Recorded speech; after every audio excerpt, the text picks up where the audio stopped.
Hi, I'm Brian Diefenbacher. I'm a second-year student. Mr. Buffett, it's great to see you again. I was on the trip to Omaha last month. Thank you for hosting us. My question is, how would you recommend an individual investor who follows the Graham and Dodd philosophy to allocate their capital today? Well, it depends whether they're going to be an active investor. Graham distinguished between the defensive and the enterprising investor. If you're going to spend a lot of time on investment, you know, I just advise looking at as many things as possible, and you will find some bargains. And when you find them, you have to act.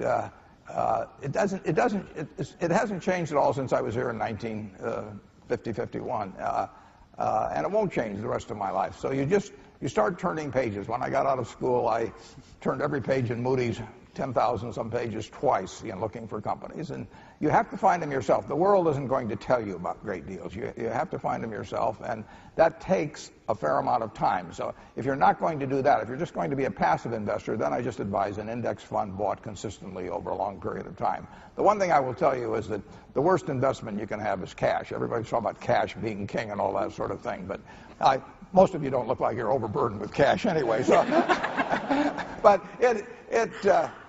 you know, cash is going to become worth less over time, but good businesses are going to become worth more over time, and you don't want to pay too much for them, so you have to have some discipline about what you pay.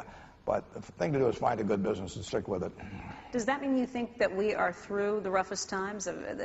You'd always kept a cash hoard around, too. Well, we always keep enough cash around so I feel very comfortable and don't worry about sleeping at night. But it's not because I like cash as an investment. Cash is a bad investment over time.